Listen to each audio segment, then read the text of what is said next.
राधे राधे दोस्तों, स्वागत है आपका यूनिक कहानियों में। आज की कहानी मालती जोशी जी की है। तुम मेरी राखो लाज हरी। कहानी का एक भाग आप सुन चुकी हैं। यह है कहानी का अंतिम भाग। चलो चलते हैं कहानी की ओर। मेरा जाना बहुत ज़रूरी है। इनका स्वर थका हुआ था। कैसी बातें करते हैं, हाजिरी तो लगानी ही पड़ेगी, बाकी सब मैं संभाल लूँगी। लौटते समय डॉक्टर के यहाँ भी होते हुए आएंगे। संध्या का कमरा अब भी बंद था। फिर मैंने ही सारा सामान सजाना शुरू किया। पिछली 2 शादियों के मुकाबले मैंने इस बार दिल खोलकर खर्च किया था। मन में एक ही बात थी, अब किसके लिए जोड़ना। संध्या के पास तो सरकार का और समाज का दिया हुआ बहुत है, जिंदगी आराम से कट जाएगी। वैसे भी उसका एमए पूरा होते ना होते हम लोग उसकी शादी की सोच रहे थे। हम ही लोग कन्यादान करेंगे। भाई ना रहा तो क्या हुआ, सबिता के लिए एक बहन हो जाएगी। सबिता की याद आते ही मन उदास हो गया। आज मैं कृष्णा के लिए इतना कर रही हूँ, कल को सबिता के बच्चों की शादी होगी तो कौन खड़ा होगा। उसकी सास की बाईपास ना हुई होती तो सबिता आज यहाँ होती, तब वह भी मेरी तरह उदास हो जाती। ठीक 9 बजे नरेश गाड़ी लेकर आया। संध्या का कमरा अब भी बंद था। जब तक ये तैयार हुए, मैंने और नरेश ने मिलकर पूरा सामान गाड़ी में जमा दिया। जाने से पहले इसे जगा तो दूं, कहकर मैंने संध्या के दरवाजे पर दस्तक दी। 2-4 आवाज़ें भी दी, पर कोई जवाब नहीं आया। क्या बात है, इतनी देर तक तो कभी नहीं सोती है। पहली बार मुझे थोड़ी चिंता हुई। नरेश, कल रात वहीं से लौटकर कमरे में जो गई है तो बाहर ही नहीं निकली है। कहीं तबीयत तो खराब नहीं है। नरेश का चेहरा फक पड़ गया। आजी के स्वर में बोला, मामी जी, कुछ ऐसी वैसी बात हो गई हो तो प्लीज़ हमारा नाम मत लीजिएगा। मम्मी बता रही थी कि कल कुछ लफड़ा हो गया था। आप तो जानती हैं, शादी ब्याह में यह सब चलता ही रहता है। वह बोलता जा रहा था और मेरा दिमाग ऐसी वैसी बात पर ही अटका हुआ था। ऐसी वैसी बात का मतलब? पर उसके कुछ कहने से पहले ही मतलब मेरे मन मस्तिष्क में कौंध गया। आशंका से मैं कांप उठी। नरेश, किसी तरह दरवाज़ा खुलवाओ। वह कैसे खुलवाता? उसने कंधों से धक्का दिया, घुटनों से जोर लगाया, पर दरवाज़ा टस से मस नहीं हुआ। फिर उसने कहा, स्क्रू ड्राइवर हो तो दीजिए, मैं बोल्ट खोलने की कोशिश करता हूँ। तुम दरवाज़ा तोड़ दो। मेरा धैर्य अब टूट चुका था।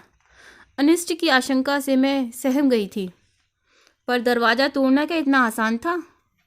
मैं, नरेश, महरी सब जोर आजमा रहे थे। मोगरी, हथौड़ी सबका उपयोग हो रहा था। जोर सुनकर पड़ोस के शुक्ला जी भी आ गए। उनकी भी मदद ली गई।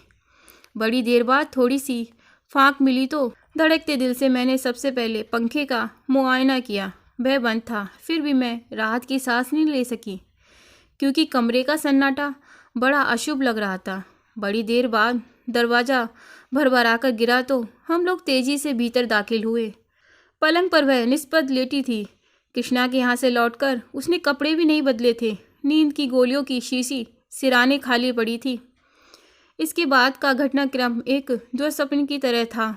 हम अस्पताल दर अस्पताल भटके, पर हर जगह भर्ती करने से इनकार कर दिया। आखिरकार मजबूरन सरकारी अस्पताल की शरण लेनी पड़ी। फिर पुलिस आई, संध्या के पास पहरा बिठा दिया गया। सबके बयान हुए। अड़ोसी पड़ोसियों से, रिश्तेदारों से, उसके सहपाठियों से पूछताछ हुई। उसके भाई बहनों को फ़ोन किए गए। बेचारा नरेश इस हंगामे के बीच मामा जी की पट्टी करवा लाया था। पता चला 3 उंगलियों में हेयर लाइन क्रैक है और छोटी उंगली का एकदम कचूमर ही निकल गया है। अच्छा हुआ कि इस समय सबका ध्यान संध्या की ओर था। नरेश के जाने के बाद एक बात याद आई। घर में जब दरवाजे के साथ जोर आजमाइश हो रही थी, ये आंखें बंद किए आराम कुर्सी में चुपचाप लेटे हुए थे। जब हम लोग संध्या को उठाकर बाहर ला रहे थे, तब भी इन्होंने सिर उठाकर या आँख खोलकर नहीं देखा। इस बात को अब 24 घंटे से ज़्यादा बीत चुके हैं, शायद 28 घंटे। तब से मैं अस्पताल में ही बैठी हूँ। इतनी देर तक मैं ईश्वर से लगातार संध्या के जीवन की भीख मांग रही थी, और अब जबकि वह होश में आई है, मैं मना रही हूँ कि वे भले ही मुझे कटघरे में खड़ा कर दे, पर सच ना बोले। मुझे जेल की सलाखों के पीछे रहना मंजूर है, पर इस उम्र में ये शर्म बर्दाश्त नहीं कर पाऊंगी। आंटी जी, मैं अपने विचारों में इस कदर खोई थी कि इस आवाज़ को पहचानने में थोड़ा समय लगा। सिर उठाकर देखा, संध्या की बड़ी बहन थी। आप यहाँ बैठी हैं और आपके लिए हमने पूरा अस्पताल छान मारा। उसका स्वर एकदम शांत था और मैंने गौर किया, चेहरा भी तनाव रहित था। फिर भी मैंने डरते डरते पूछा, संध्या कैसी है? अब खतरे से बाहर है, पर कमजोरी तो भी रहेगी। चलिए ना, आपको बहुत याद कर रही है। मैंने उठना चाहा, पर पाँव जैसे जम से गए। उसी ने सहारा देकर उठाया। चलते समय भी उसने मेरा हाथ नहीं छोड़ा। आप लोग उस दिन किसी शादी में गए थे? चलते हुए उसने पूछा। हाँ, क्यों? मेरा गला सूखने लगा था। मैं बता रही थी कि मनीष की मृत्यु के बाद मैं पहली बार ऐसे फंक्शन में गई थी, इसलिए उस माहौल को बर्दाश्त नहीं कर सकी। संध्या ही क्यों, साल भर से हम लोग भी किसी शादी में नहीं गए। यह घर का मामला था, जाना पड़ा। वही तो आप दोनों की बड़ी तारीफ कर रही थी, कह रही थी कि आप लोगों ने कभी एहसास ना होने दिया कि वह विधवा है, इसलिए वह भी इस सच को भूल सी गई थी। पर शादी में जब इसी सच का सामना करना पड़ा तो उसे धक्का लगा। वह सह नहीं पाई। ये तो कहिए कि समय से इलाज हो गया, वरना। ईश्वर तेरा लाख लाख शुक्र है, मैंने दोनों हाथ जोड़कर कहा। मेरे हाथ काँप रहे थे, आवाज़ लचक रही थी, पर पैर जवाब दे रहे थे। 2 दिनों की भूख प्यास, अनिंद्रा और दुश्चिंता ने सब एकदम मुझ पर हावी हो गए थे। 2 कदम चलना मेरे लिए दुष्कर हो गया था। लड़खड़ाकर मैं वहीं एक बेंच पर दम से बैठ गई। मुंह से बस इतना ही निकला, थैंक यू संध्या। दोस्तों, ये तो थी मालती जोशी की कहानी, तुम मेरी राखो लाज हरी। दोस्तों, अगर कहानी आपको पसंद आए तो चैनल को सब्सक्राइब करें और कहानी को लाइक करें। मिलेंगे एक नई कहानी के साथ, तब तक के लिए राधे राधे।